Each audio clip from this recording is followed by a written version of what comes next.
here we go.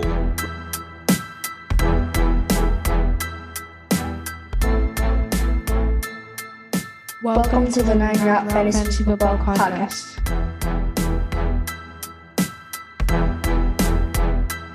Alrighty, folks. Welcome back. We are in Week 12, NFL 2021. Hard to believe. The year is going fast. The season is going fast.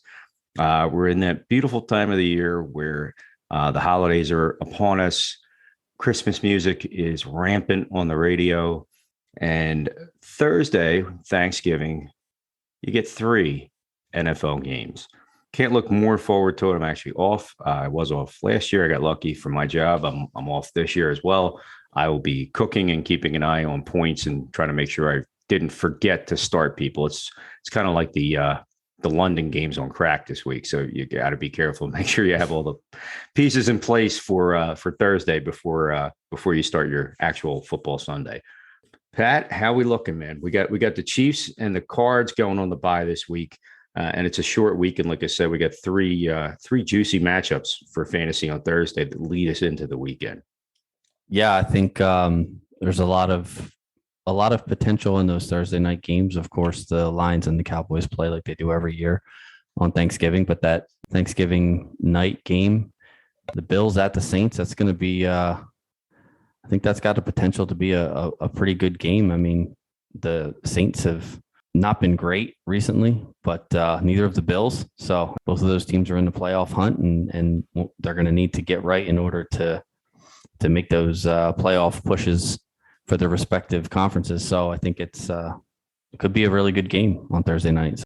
Yeah, no, absolutely. Yeah, Buffalo just got pounded at home by Jonathan Taylor, and there were some other guys I think that played in the game too.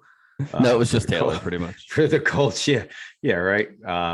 It's scary, NFL wise, to see how many teams are almost like in our league of record, where there's just so many teams that are all playoff potential. There's maybe 1 or 2 really kind of out of it, 1 or 2 that are really the lead dogs, so to speak, and everybody else, within a game or so of each other. And that could benefit a lot of people, where down the road, especially for fantasy playoffs, you tend to see some of the teams that have already locked things up start to dial it back a little bit and, maybe massage and eventually sit some of the starters that have been your money guys for the year.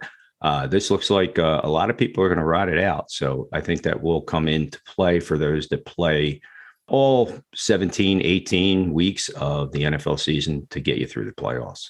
We're going to try to pick out some names right now to get you through week 12. Again, you have the Kansas City Chiefs, which is a big, big hurt piece, and the Arizona Cardinals, who we've lauded several times with all their offensive weapons throughout the season. Both teams are on a bye. So who are some guys you're looking at, Pat, as far as the waiver wire to pick up? I guess we'll start at running back, right? Yeah, that's usually where we start. So let's not break from tradition. Well, we just found out there's some bad news out of Seattle. It looks like Chris Carson, even though he was trying to come back this year, is opting to sit out the rest of the season, have surgery, and sort of get prepared for next year as best as he can, which leaves Alex Collins as the main guy there in Seattle. I know there's some other running backs that are getting some touches, your Travis Homer and your DJ Dallases and possibly Rashad Penny moving forward, but Collins, he's been the guy with Carson gone. I mean, I think he should see the majority of the work, and he should see pretty much most of the goal line work. Since Carson has gone out, Collins has led the team in carries every single week. So I don't really see that changing. Pete Carroll likes to, sort of get guys in there and mix it up a little bit, but he does tend to sort of stick with at least a first and second down workhorse back, and that looks like it's going to be Alex Collins. So if he's available, which he is in about 51% of leagues, go out and pick him up, and you got yourself a starting running back in week 12. I mean, the Seattle offense hasn't really been great, but, like we've said before on this podcast many times, Collins is going to be the one getting the opportunities, and opportunities are what you're looking for in fantasy football. You can never predict how many yards or touchdowns or whatever a guy is going to get, but you can sort of predict touches and opportunities. And, Collins is the one getting those for the Seattle Seahawks right now. Yeah, like you said, I do agree with that. I think he's, barring an injury or, again, some case of a hot hand or some game script, he's going to be their go-to guy. And again, he's proven that he can handle that load. Again, maybe just keep your eyes on that situation. Seattle's kind of got a quirky offense sometimes where it just goes through Russ and the wide receivers. But again, a starting running back on any team in the NFL, for the most part, is definitely somebody to keep tabs on. Speaking of running games that can be a bit quirky, everybody loves themselves some Bellatrix when it comes to the New England running game. Ramondre Stevenson has been quietly becoming a little bit of a force, where it looked like they were leaning on Damian Harris for the bulk of the season. A couple little nicks and bruises and injuries to him kind of forced different hands. We've seen Brandon Bolden. We've seen the J.J. Taylor. Those guys aren't quite the guy. But Ramondre Stevenson, I actually had drafted in our league and dropped because he hadn't been getting used and had a fumble and kicked to the back of the line. Has played really well. He's got almost like top 25 running back concepts going on in basically like the last 4 weeks, where he's filled in. And again, if it's a matter of hitting some home runs and getting some touchdowns and making plays out of the backfield, he can kind of do it all. Again, the scores are, he's not touchdown dependent. I mean, he's got 2 rushing touchdowns, but his overall body of work and the way that Mac Jones has been able to step up and spread the ball around, he is wise beyond his years. I always felt like he was honestly one of the better quarterbacks out of this whole draft. And again, getting with a coach like that, who's not scared to use the running game to balance things out and help his quarterback. So again, Ramondre Stevenson, a great name. He's available in some of these leagues.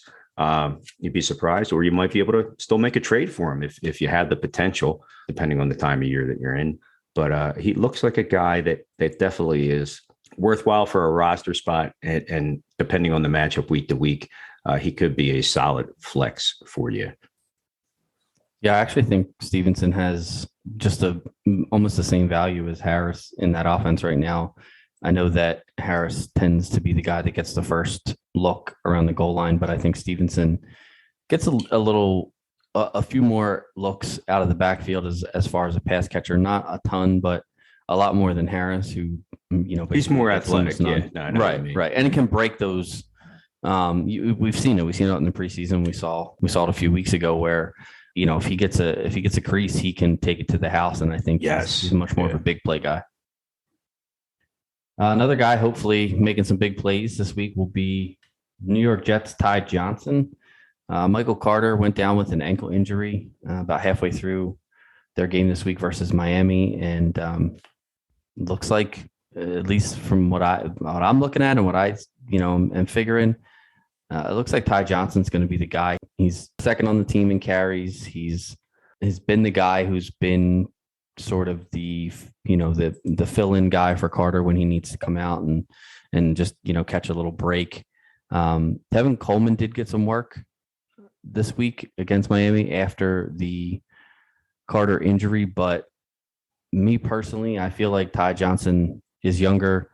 He's a better receiver, and up until this past week has sort of been the number 2 guy on that roster. And I think moving forward, the Jets are going to sort of allow him to take that role and have Tevin Coleman sort of be the Ty Johnson, if you will, of the 2 and sort of just spell Johnson when he needs a break or when, he needs to come out. I think that you could pick up either guy. I'm leaning more towards Johnson. What do you think about that situation? I feel the same way. I actually did pick him up a week or 2 ago because I was looking to freshen my roster up and noticed how his usage a little bit as a running back, but definitely, when it comes to PPR and running backs to get that pass catching ability out of the backfield. He was a guy in Detroit who wasn't a horrible running back. It was horrible because he was in Detroit, and then you moved to the Jets. Preseason, I know they thought highly of him, but obviously Carter being the higher draft pick, and he's shown his ability to be a top guy, where over the last couple of weeks, he's really been basically a top 5 fantasy football running back. Now you see Johnson probably stepping into that role. Tevin Coleman, a little longer in the tooth, will give you that veteran presence. So barring any turnovers or anything, I think Ty Johnson is definitely maybe a name to keep. And the way the Jets play, between dink and dunk and trying to come back from a blowout, things of that nature, they're going to get you some fantasy points. Again, it's not about how good the team is in the real NFL. It's about them getting you points for your fantasy team. So yeah, Ty Johnson, I think is a good name. Moving on, folks, step right up. I will take your tickets. You can get on the carousel right now. We're talking Tennessee Titans running backs. Oh, I don't like that ride. It's scary. No, it is. Yeah, it's definitely one of those ones where it doesn't look that scary at first, and some of those things seem a little familiar, but then when you get on, it's brutal. It's brutal, and you definitely want to make sure you didn't eat right before you got on. Yeah, I mean, right now it's a little bit of a a quagmire, a Donnybrook. There are multiple names you could give to it, but some I can't say out loud. But yeah, it's brutal. I mean, you had Derrick Henry, you had the best running back in football, and he goes out with an injury. Now, granted, the team leaned on him heavily, and they have a run-first approach, but you're looking at Adrian Peterson trying to come back and make waves at 36. And again, he's a name and he's got some power, but again, he's looking a little bit longer in the tooth, and he's trying to get caught up to speed. He didn't have training camp. He didn't get the playbook right away like some of these guys. Donta Foreman, we talked about him last week as far as being a great comeback story, former Houston Texans running back who filled in admirably. Yet this week, he kind of took a step back. Jeremy McNichols, who had been the number 2 running back, but obviously they were going to add to that. He's a guy who was in, I believe, concussion protocol, so he was out. Enter Dontrell Hilliard. Oh, by the way, former Cleveland running back who, again, just was probably the odd man out there. He comes on and comes off the practice squad and leads the team this past weekend. Again, it's crazy. It's hard to say maybe who's the guy right now. I think they're really trying to feel it out and see who can be the most consistent. Again, they weren't worried, even with Henry, they weren't worried about the yards per carry a game and stuff. It was about keeping the defense honest, and yet Henry was just that superhuman running back. Well, you don't have it with any of these guys. So I think right now being able to turn around and pick out the best guy, it's kind of tricky. I mean, I picked up Peterson in our league. I had McNichols earlier in the season, didn't need him. Foreman's gone. Hilliard's going to be a big name this week. It's a little murky for me, but I mean, right now, Hilliard seems like he had the most consistent game. I know he fumbled near the goal line yesterday, and if he had that, he would have had somewhere around in our league, around 25 points, maybe. So again, that's a big number to kick out for a running back. That's RB1 territory. Is he the guy? I don't know. Pat, what do you think? Well, I mean, it looks like he sort of stepped into the Jeremy McNichols role. He was second on the team in carries behind Peterson. So Peterson still seems like he's probably the, first and second down back. Hilliard came in and actually led the team in targets with 10 and receptions with 8. So again, that to me says that his production was more or less because of Jeremy McNichols' absence.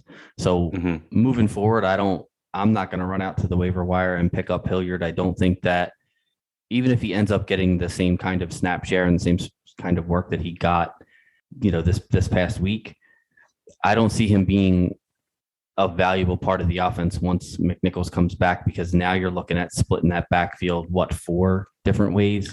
So, yeah. I mean, you don't even want a timeshare. I don't even like, as much as I like Ramondre Stevenson, I don't like Stevenson with Harris there. I don't like Harris with Stevenson there in New England. So if you're asking me, do I want one back out of a 4 backfield? I would rather just stay away from all of them, because you could guess right and put the right guy in any given week. But what are your chances of that? It's a 25% chance that you're going to get the guy who has the most production. And even still, what does that get you fantasy wise? I mean, Hilliard's numbers in a full PPR, which is what we play in, league of record, you're only looking at about what, 15, 16 points. I think he scored. And that's because he had 8, receptions. Yep. So, I mean, yeah, okay, I guess. Right. And I get, 16 points. Like I would much rather, I mean, if you're super desperate, sure, but I'd much rather take a shot somewhere else than touch, honestly, any of these guys or play any of these guys on a given week personally. Yeah, no, it definitely is. It's a slot machine, and Vrabel being the coach, and he's a Belichick disciple. Like you said, it's all about hot hand, a scripted play for a situation, things of that nature. And again, at the goal line, maybe you think they probably lean Peterson, but at the same time, right now, it seems like they're leaning tight end in the red zone because they got a couple of guys that are making plays for him there. Yeah. And, even if you could predict based off of, like, oh, this is going to be a game where the Titans should be ahead. So I'll play Peterson because I think he's going to get, a bunch of carries and, possible goal line work. Well, that was the case against the Texans this weekend. You would think that they would have been ahead and Peterson would have gotten plenty of work. And that wasn't the case, So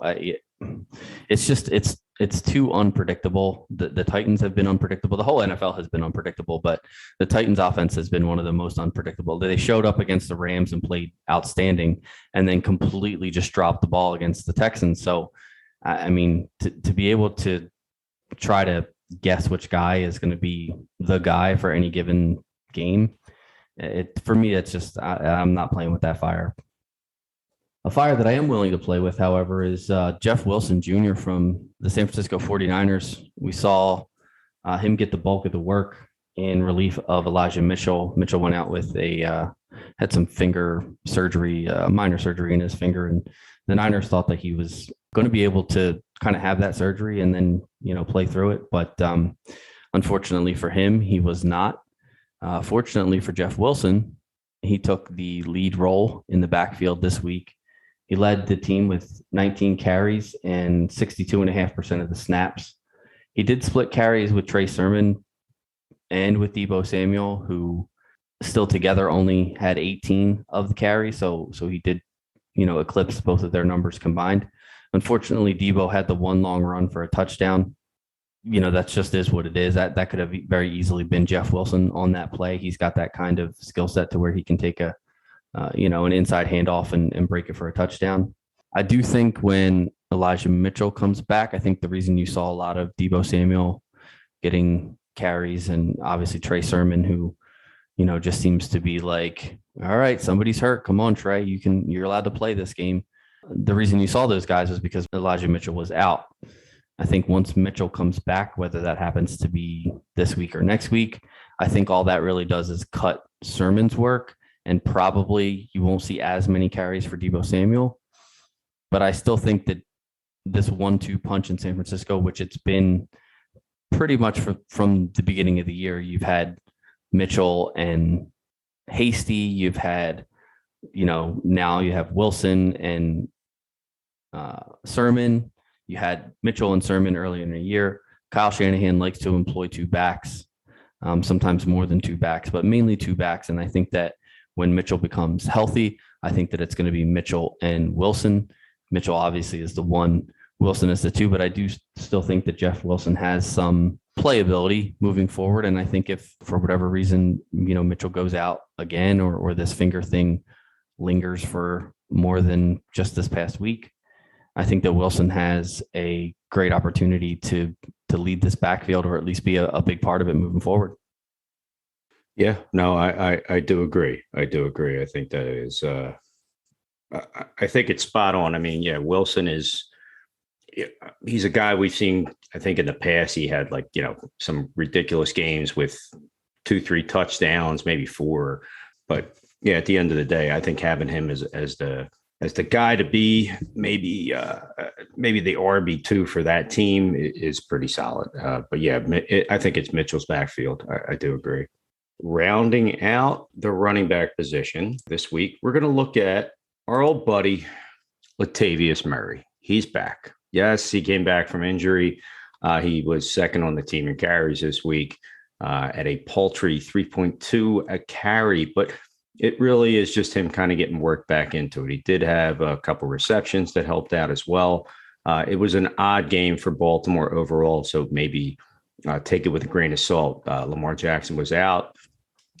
Entered Tyler Huntley at quarterback, who tried to, make things happen. And he wasn't really able to. But again, it's not hard to make things happen when you're playing the Bears. So lo and behold, the Baltimore Ravens did come back in the end and won the game.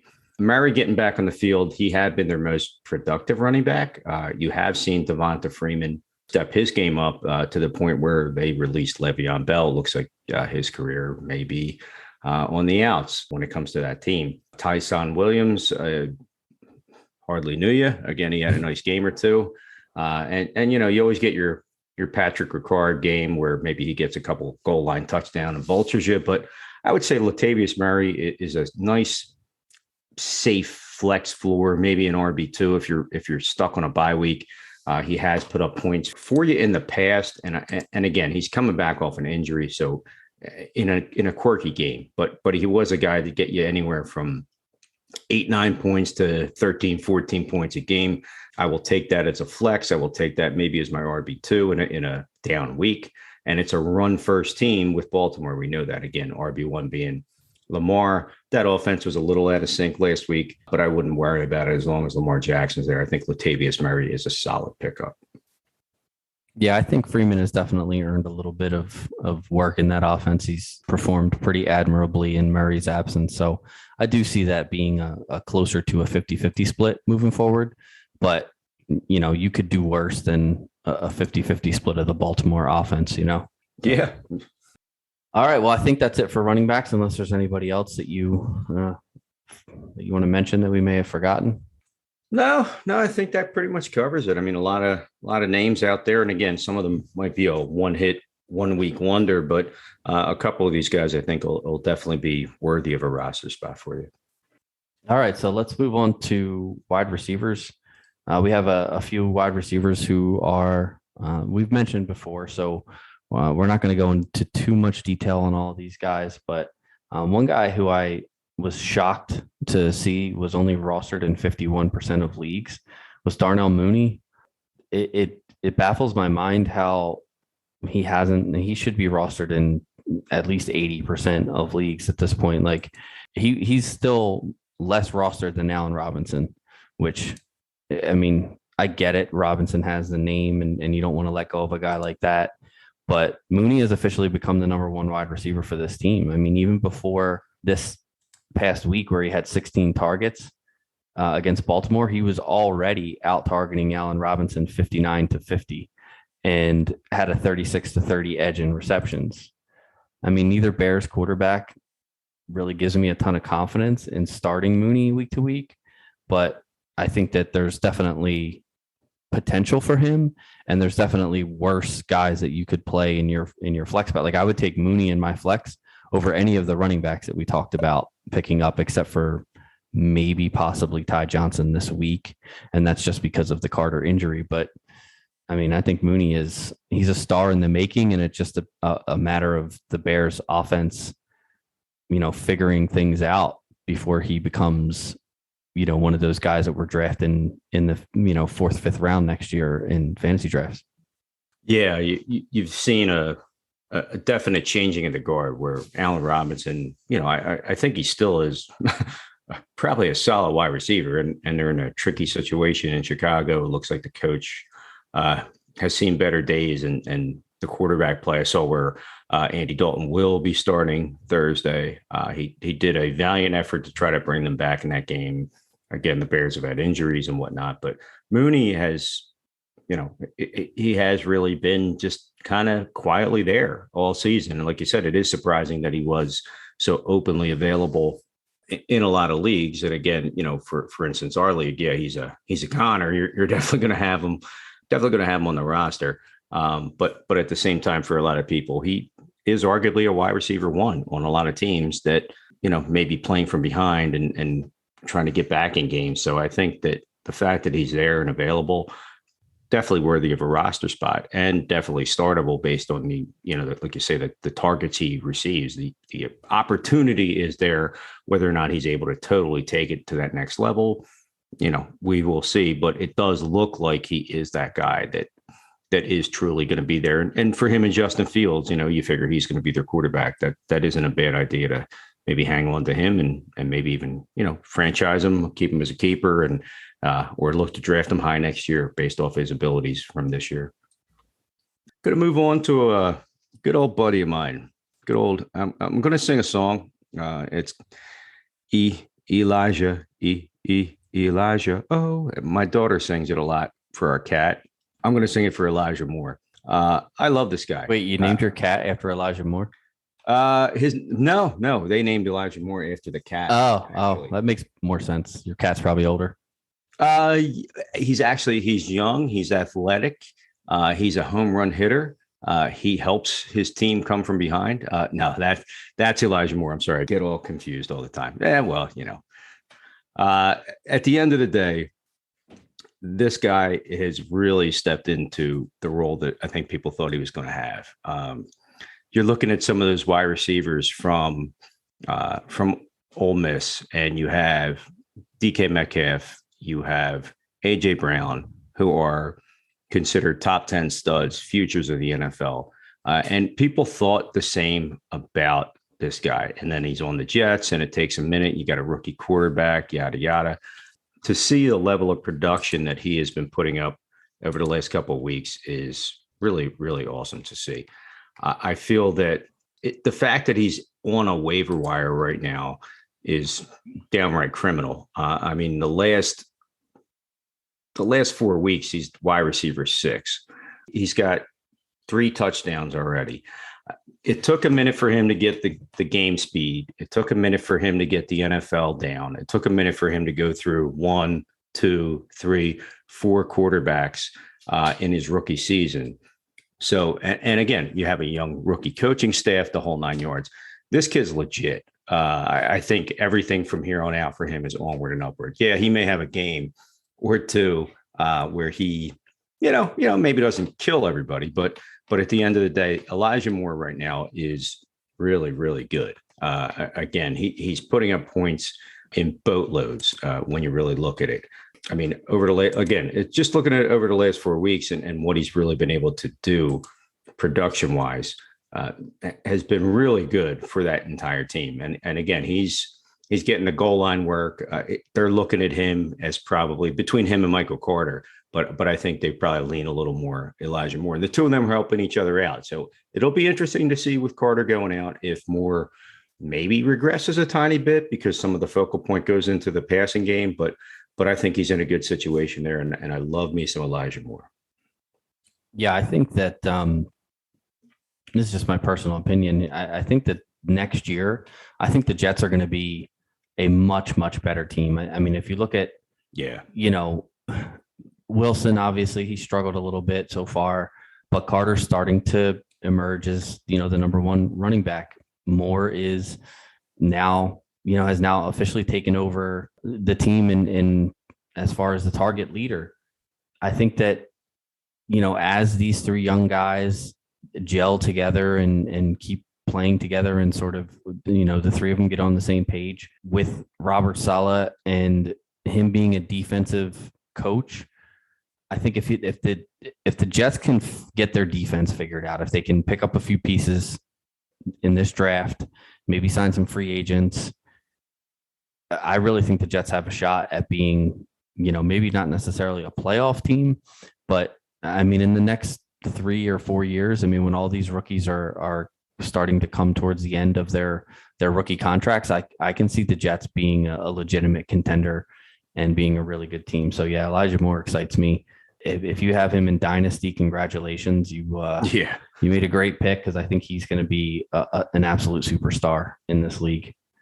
Another young guy who missed his 15 minutes of fame this week, unfortunately, was a guy that we had talked about picking up pretty much every week now since he's been healthy, as Rashad Bateman for the Baltimore Ravens. He's still only owned in 44% of leagues. I was a little disappointed. I had sort of been pumping this guy up for, again, the last month or so. And with the news that Hollywood Brown was going to be out this week, I was really looking forward to seeing Bateman as the number one wide receiver in that offense. And then unfortunately, we find out Sunday morning that Lamar Jackson's going to be out. And like you said earlier, we were going to get the Tyler Huntley show. So yeah, that was the big wet fart for you. I know. I actually took him out of one of my lineups where I did have what I thought was a better option in that league. But I did play him in our league of record, and he did, like you said, give me a big wet fart in return for all of my confidence I've had in him. But I do still think he's super talented. I think that with Lamar Jackson there, even with Hollywood Brown back, I still think he's got a lot of potential. And I think that he's a guy that if you're in a spot where you don't like the buys aren't affecting you and you don't have to, pick up guys to start like this week, I think he's a great pick up and hold. The Ravens have a pretty good schedule down the stretch in the playoffs and in the fantasy playoffs, I should say. And I think Bateman could be a guy who, could potentially contribute to helping you win your league as long as Lamar Jackson can keep his hands out of his mouth and stop getting sick. Yeah, it is. Like you said, the roller coaster of like, oh, that's great. He's going to get exposed and he's going to be the guy. And then to see the quarterback, that was a rough one, man. Definitely. But no, I do see Rashad Bateman similar to Moore in a sense where, having that young talent that has only had a few minutes to really be exposed. Now he had a little bit of an injury that held him back, but I think if he had been there all season, I think he'd be a tiny bit more established. And again, maybe Huntley would have been more confident going to him, had a little more rapport. Moving on to a gentleman, I guess, that you could say is benefiting from injury would be that Van Jefferson from the Los Angeles Rams. Again, we had talked about him as, a decent pickup to get on your roster. And then the news of Robert Woods going out, Odell Beckham Jr. joining the Rams, it kind of all just happened at once again. So he's a guy who we liked him. And then you weren't sure what to think between the up and the down of the injury. They're coming off a bye week. They're going up against Green Bay. It's going to be the game of the week, so to speak, a potential NFC championship concept, sorry, Tom, but we're talking about everybody right now. But with Green Bay and the Rams, if he's a dependable guy and he's still staying in that, third banana role, so to speak, but a big play ability guy, you're still getting used to having Beckham on the roster. And again, Stafford was a little banged up. He needed this time off. It's going to be interesting to see how they come out of the bye. But at the same time, he was giving you pretty solid production on a week-to-week basis and had a couple clunkers in there, but then seemed to really kind of get into his own. And I know last year he was looked at highly when they drafted him out of Florida. Now they're really kind of looking to maybe include him in the offense a lot more. They let Deshaun Jackson go and whatnot. It's a pass-first team. I mean, we know the running game's involved, but not to that level. So Van Jefferson, I think, is definitely a guy that, again, if he's floating around, pick him up. Because, again, that's a high-powered, high-octane offense with a solid quarterback. And, again, good players around him. So those wide receivers take some of that brunt of, Cooper Kupp, Odell Beckham. They're running down the field. They're dragging the coverage with them. Everybody's trying to cover. Suddenly Jefferson's open. He'll get a couple big games. I think by the end of this year, he's going to end up establishing himself with maybe probably like a top 25, maybe wide receiver in the league.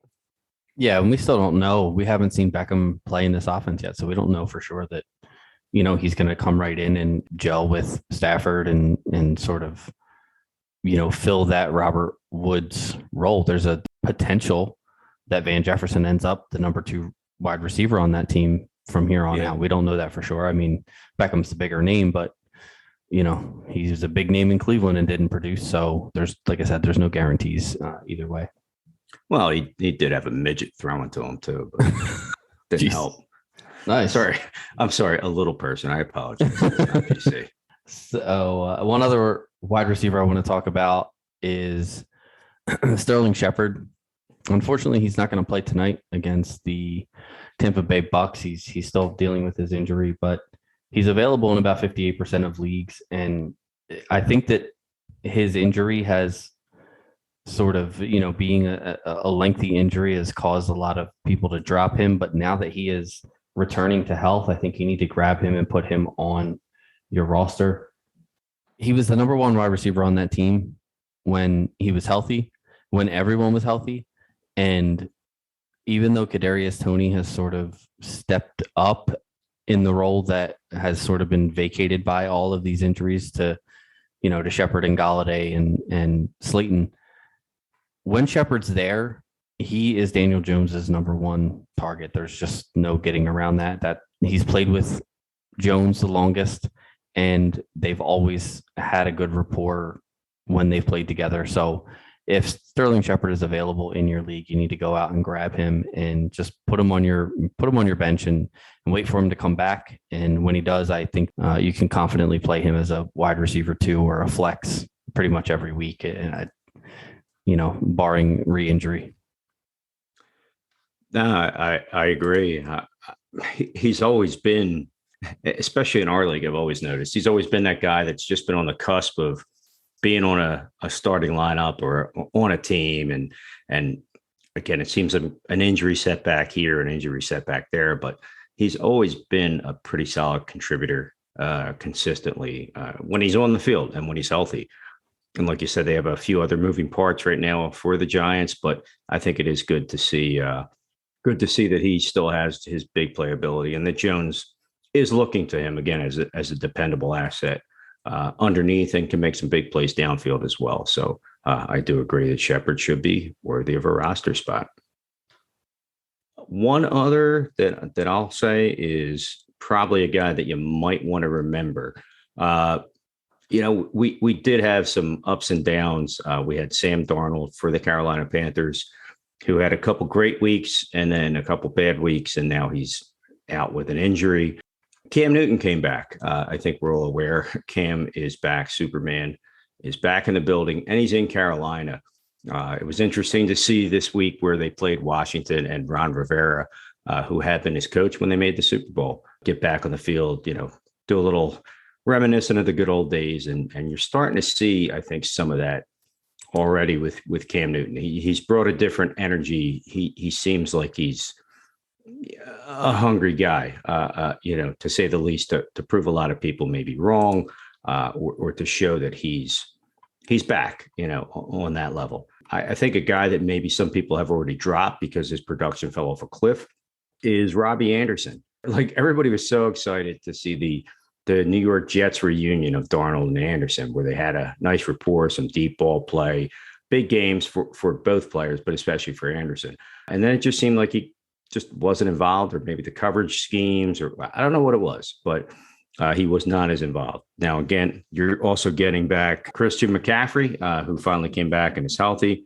So you do have that factoring in for you as well. But to see Robbie Anderson get back on the field, get a little bit involved. He was second on the team in receptions this weekend. And, Cam's going to be looking his way. That is a good thing. That is very important to have that ability on your team. Get a guy like Anderson in your lineup, I think, and have him on your bench, because now that Cam's back, that offense is totally different. I think it's going to be very dynamic and worthy of roster spots for your team. Yeah, and since Cam came back, Robbie Anderson has had his best 2-game stretch of the season. So I think that is a little, hopefully, indicative of what could possibly be to come with Cam there. I think that Cam isn't necessarily the thrower that Sam Darnold is. Not that Darnold's much of a thrower either, but we saw Cam struggle a lot last year in New England. The fact that he helps move the offense creates more scoring opportunities, which creates obviously more touchdown opportunities for everyone else on the team. So while Cam is going to get his share of those touchdowns rushing, there's also a decent chunk of passing touchdowns that's going to be available to the team. And I think that could help Robbie Anderson and DJ Moore. We saw DJ Moore sort of have a little bit of a lull there when the offense started to sputter out a little bit under Darnold. So I think with Cam there, this could be a good thing for the Carolina offense in whole. and a really good thing to, like you said, get Robbie Anderson back to what he was last year. So one other guy that I want to mention real quick, he's not really a waiver wire ad as far as a season long stash, but particularly for this week, because of some extenuating circumstances with Amari Cooper being on the COVID list and CeeDee Lamb being in the concussion protocol, Cedric Wilson is a guy who's available pretty much in all leagues. He's only rostered in about 1.5% of leagues, and he could very well potentially be the number one wide receiver for the Cowboys going into their game against the Las Vegas Raiders on Thanksgiving. You know, the Cowboys looked really bad on offense this past week.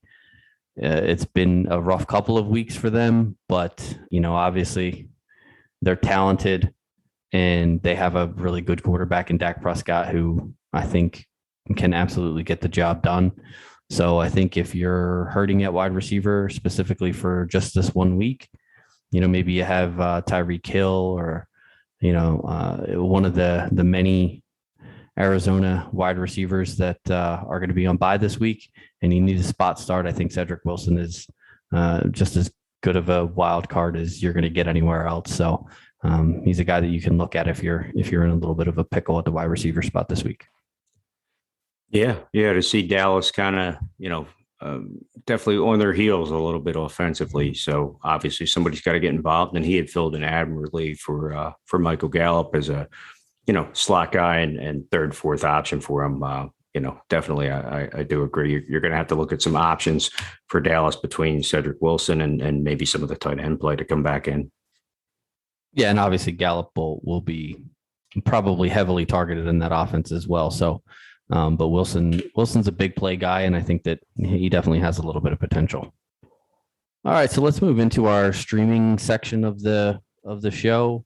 We're going to give you a couple of quarterbacks, tight ends, and defenses that you can consider streaming this week. If you're one of those teams who, drafted, a Tom Brady or an Aaron Rodgers, and, maybe you don't necessarily need quarterback section, but usually, at least from most of the fantasy leagues I play in, it's pretty difficult to not have to stream at least one of these positions.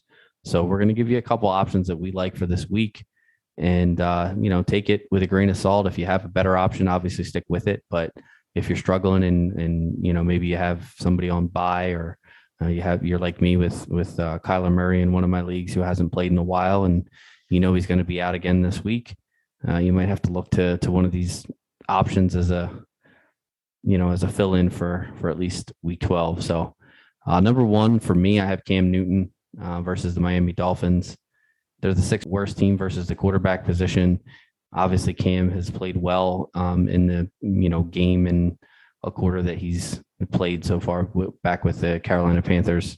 So I really like him again this week against Miami. Mac Jones versus the Tennessee Titans. The Titans just gave up a ton of points to Tyrod Taylor and the Houston Texans. I think against the New England Patriots this week, New England wants to run the ball, but Tennessee does a really good job at stopping the run. I think New England is going to have to lean on Mac Jones a little bit more this week than they may be comfortable with or than they may be used to. But I do think that, is a good thing for Jones's fantasy value, because I do think that he's been making really good decisions with the football, and I think he's a great start this week against the Tennessee Titans. Also, we have Matt Ryan versus Jacksonville. Jacksonville is mid-pack against quarterbacks, but I think Matt Ryan is one of those guys who, he maybe not be as talented as he once was, but he's still a very prideful guy, and I think that the beating that the Falcons have taken the last few weeks, I think Ryan's gonna kind of put it on his shoulders and take the approach that it's his responsibility to move this offense. And I think against a pretty weak Jacksonville defense, I think he's going to have an opportunity to do that. Also in the same game, if you're looking for quarterback, Trevor Lawrence versus Atlanta. Atlanta's defense is the second worst versus quarterbacks. Trevor Lawrence hasn't been great this year, but he stopped turning the ball over as much as he was in the beginning of the season, which is good. I think that the Jacksonville offense still sort of kind of is a throw to get inside the red zone, and then they sort of hand it to James Robinson and let him do the dirty work. But I do think there's an opportunity there for Trevor Lawrence to get a few touchdown passes here against a pretty shaky Atlanta defense. And finally, if you're really struggling and looking for some help at the quarterback position, maybe these other options, you either don't like them or, maybe they're taken. I like Jimmy Garoppolo this week against Minnesota. Minnesota is the 7th worst defense to the quarterback position. And I know that the 49ers are a run first team and that tends to be their MO. But I do think that, with the talent at pass catching positions there in San Francisco with Deebo Samuel, with now Brandon Ayuk sort of coming back into the fold, and obviously with George Kittle, I think that there's always potential for Garoppolo to, throw 3 touchdowns in a game. And, this week against Minnesota, who does a pretty good job against the run, but is fairly weak against the pass. This could be one of those games where the Niners lean on their passing game a little bit heavier than they normally would. Also, the fact that Minnesota can score, which may force San Francisco to throw the ball a little bit more often. I think Jimmy G is a decent option. He's got a good floor. He doesn't turn the ball over. He may or may not get you touchdowns, but I think he's at least a safe play to get you an average amount of points. You want to go through the tight ends? Oh, well, me, I love me some tight ends. I'm that kind of guy, I guess.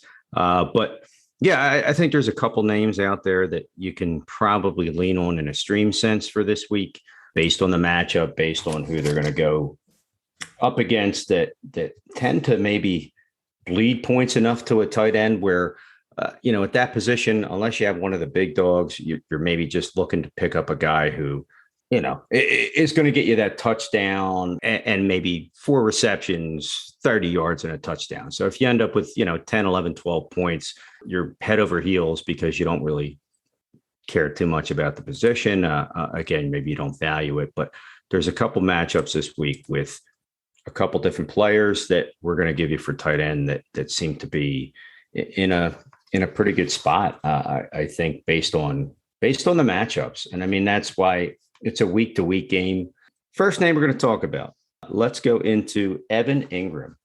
And while we're maybe not super high on this guy all the time, he's always shown flashes of potential with the New York Football Giants. This week, he's going up against the Philadelphia Eagles.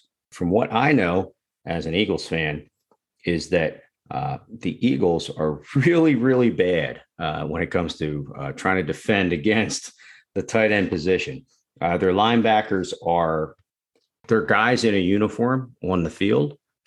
That's maybe one way of putting it, but they aren't able to stop that position. I think, did Adam Troutman get a touchdown catch this week, Pat? So he did. Yeah. He was able to make that happen, but now he looks like he's expected to miss some time with a sprained MCL. So Adam, we hardly can't stop him, but we'll hurt him. Hey, that's kind of Philly for you. You know what? You might beat us, but I'm going to kick your ass. Don't worry, buddy.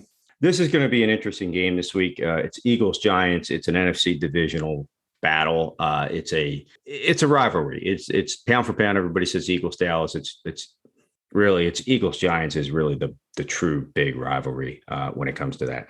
So Evan Ingram this week is going up against the Philadelphia Eagles, and he is probably going to be somebody who makes some plays.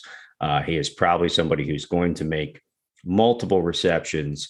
He is probably somebody who is going to score a touchdown. I hate to say it. Again, I'm an Eagles fan, but again, the Eagles are the worst. And I'm not saying this as a personal affront. Statistically, they're the worst defense against tight ends. So Evan Ingram is a guy that you might want to throw into your lineup this week if you're looking to stream a tight end.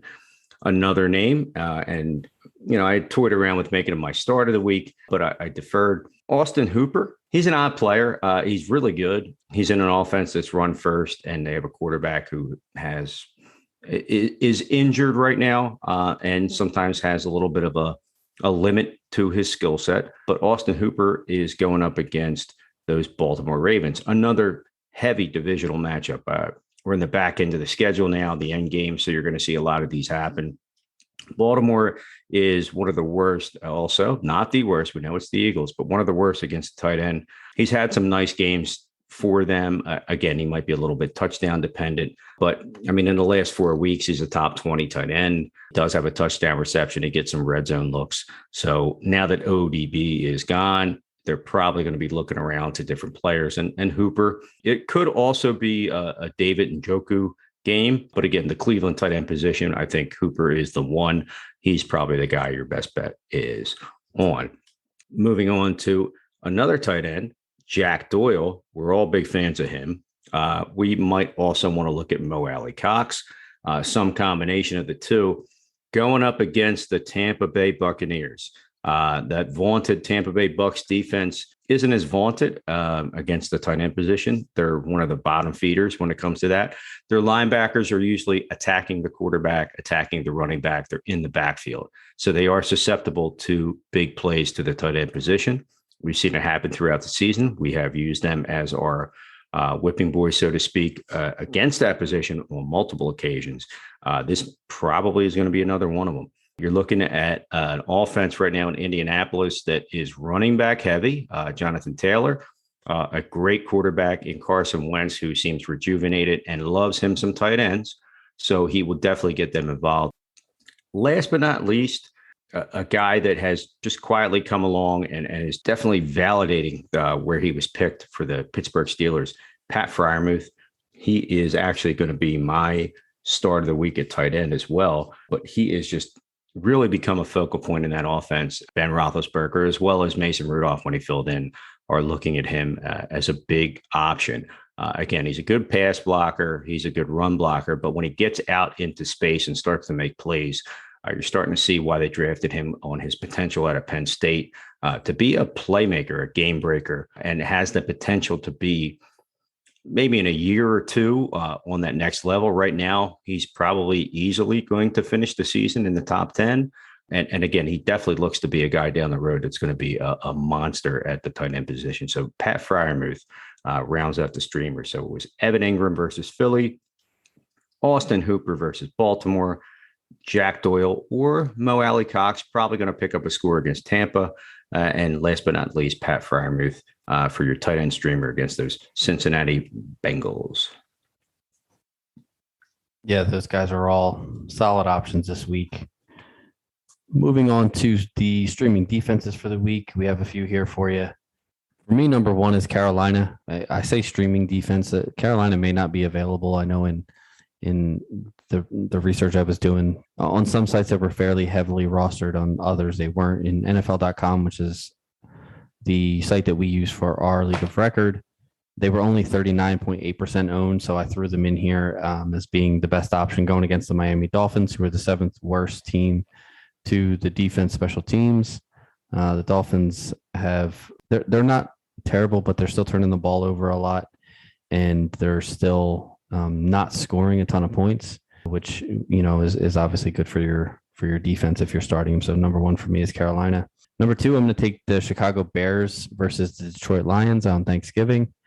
The Lions are the 5th worst team to the defense special teams, and they could be without Jared Goff for another week. I know that it doesn't sound like a huge deal, but as we saw this past Sunday, Jared Goff is a starting quarterback in this league for a reason. He's not the best in league by any means, but you put a guy in there like who the hell was it that even started for them this week? Tim Boyle. There you go. Former Packers practice squad stud. Yeah. And he came from Connecticut. So yeah, it's not like he's got not the state, the university. So yeah. Yeah, so you put a guy in there like Tim Boyle, and you start to see why Jared Goff was number one overall pick in the draft a few years back. These teams actually played in week 4, and Chicago had a decent 9 points against Detroit's. I definitely don't see a reason why they can't play them just as well, especially with a backup quarterback in there for Detroit.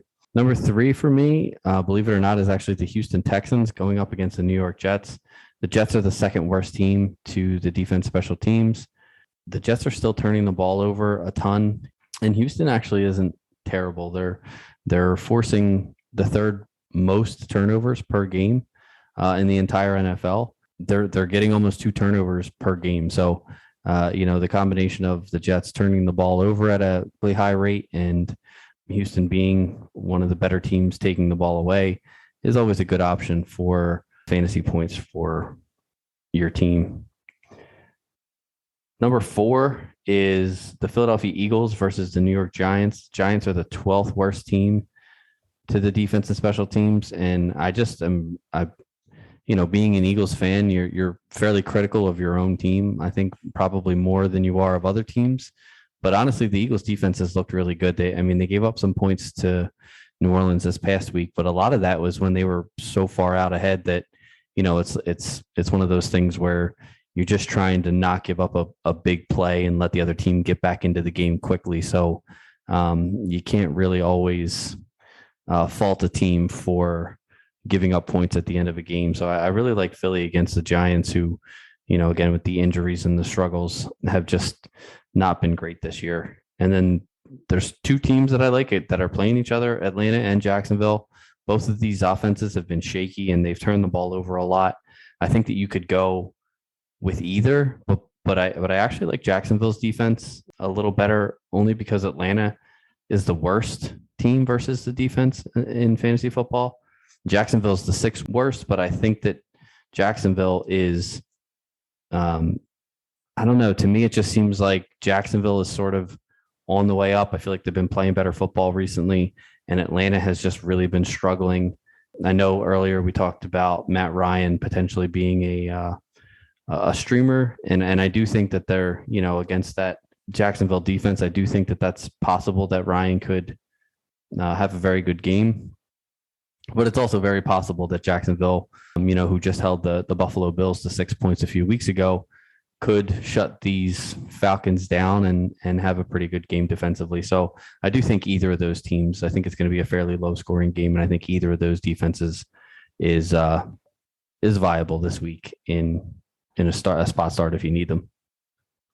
Any other defenses you see that you like this week? Or No. Again, one of your mentions is actually a lean on my side. I'll bring that up when we get to our true picks for the week. But no, I like I said, I think you nailed it when it came to looking at the matchups and yeah, that Jacksonville Atlanta game, while on the surface may be, maybe a head scratcher to say, why would you do that? I did toy around with even at the Atlanta side of it. I did see where Jamal Agnew is now out for the season. He had been a pleasant surprise for Jacksonville. So it'll be interesting to see how the offense, again, he wasn't the focal point, but he had been at the same time a little bit involved, a borderline focal point of the offense. To see who steps up. Does Laviska Shenault get off the milk carton? Is he now part of that offense again? We will see. But yeah, there's definitely, I think that game has a potential for maybe a shootout with a lot of turnovers and quarterback sacks and a lot of drop back plays. So yeah, I like that call. Thank you for listening. Follow us on Twitter at the 9route1 and at Scott from Delco. Our email address is the 9routeFFB@gmail.com. Make sure to click on the little plus to follow the show.